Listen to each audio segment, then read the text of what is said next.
Salut Isabelle. Bonjour Jean-François. On conclut la semaine en parlant du prix de l'épicerie. C'est cher, oui, on se le dit, mais on a eu des preuves cette semaine que ça s'améliorera pas. Non, je voulais revenir là-dessus parce que malgré qu'en début de semaine, on ait appris par l'administration fédérale de Mark Carney qu'il y aurait un crédit, le fameux crédit à la TPS deviendrait un crédit pour essayer d'alléger le fardeau que représente aujourd'hui l'épicerie. C'est sûr que ce ne sera pas suffisant pour les familles, pour les personnes seules, pour les personnes aînées qui ont de la difficulté à payer à la fois leur logement, on le sait. Une personne sur 4 au Québec a eu au moins une fois l'année dernière une incapacité à payer son logement.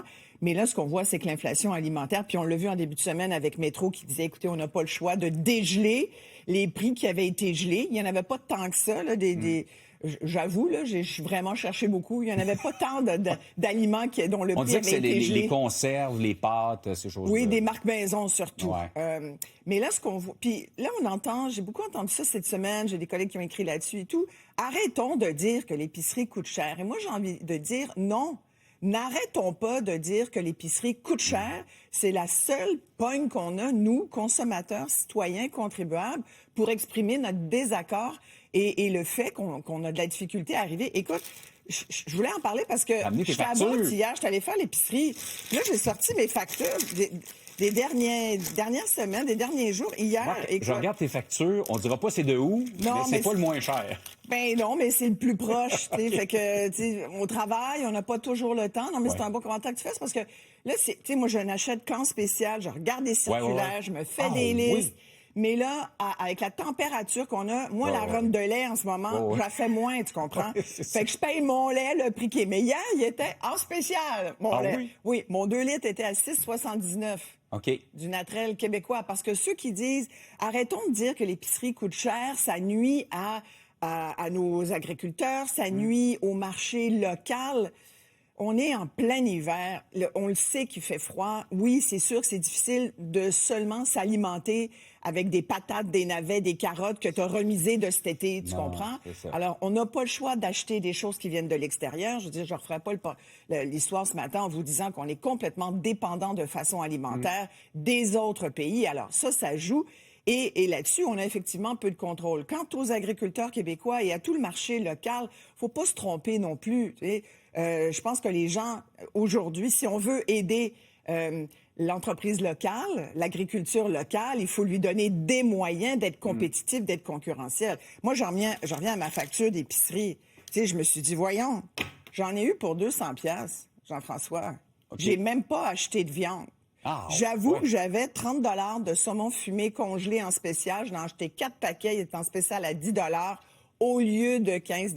Je trouvais que c'était un bon rabais. J'ai mis dans mon congélateur. Ça fait un repas, tu comprends? Mais là, je me dis, comment font les gens? Comment font les gens? Ça, c'est la réalité. C'est la réalité. Tu sais, là, j'ai acheté du raisin en spécial. J'ai acheté... Tout était en spécial. Alors, imagine si j'avais payé le gros prix. Je parlais à la caissière de cette épicerie, puis je lui disais, vous êtes sûr, vous n'êtes pas trompé? Mais vous comptez les affaires en double. Parce qu'à un moment donné, elle passe mon lait 2 fois. Je dis, hé, hey, non, juste une fois. Elle dit, désolée.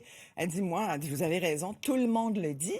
Et elle dit, moi, je vous avoue, si je n'étais pas avec quelqu'un, je ne pourrais pas me payer l'épicerie et encore moins mon logement. Elle dit, je serais aux banques alimentaires, comme de plus en plus de gens. Elle dit, je fais même pas 20 $ de l'heure comme caissière. Alors, c'est ça la réalité. Alors, moi, je dis, la seule chose qu'on a, notre capacité, c'est de dire, oui, ça coûte cher. Et à force de le dire, ça donne peut-être un peu, tu sais, ça brasse un peu les politiciens. Mark Carney l'a entendu. Est-ce suffisant? Non, mais c'est toujours bien ça. On dit que c'est à peu près... on évalue que pour une famille de 4, là, ça devrait être autour de 1 200 à 1 800 $ selon le revenu. Mais bon, ça va donner une petite pause. Mais c'est pas ça qui va faire en sorte que ça va complètement régler les enjeux. Et il y a un lien à faire, je trouve, avec l'itinérance. Parce que tu sais que c'est un sujet qui me touche beaucoup. Puis, avant l'itinérance, peut-être le logement. C'est ça mon lien. Puis après l'itinérance, on y va par étapes. Tu as de la misère à payer l'épicerie.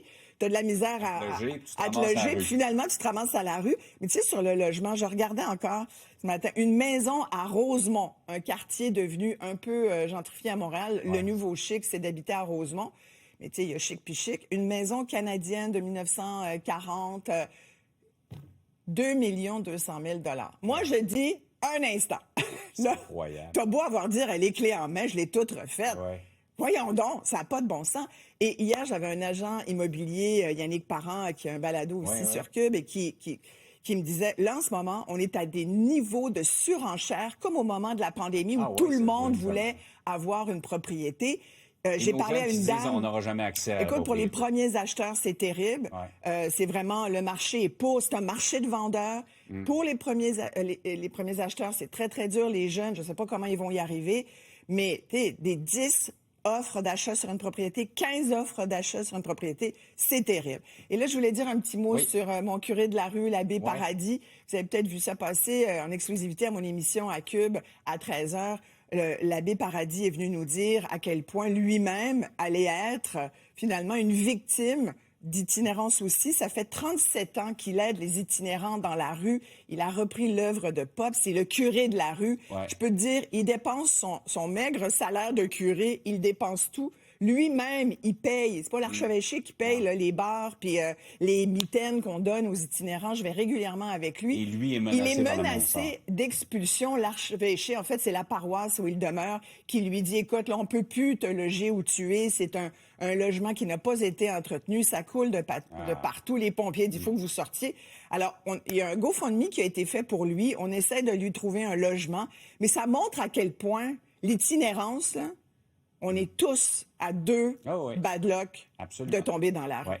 Voilà. Si vous voulez donner le curé de la rue à risque de retourner vivre dans la rue, vous cherchez ça sur GoFundMe, vous allez le retrouver. Merci. Bonne fin de semaine, Isabelle. Bonne fin de semaine, tout le monde.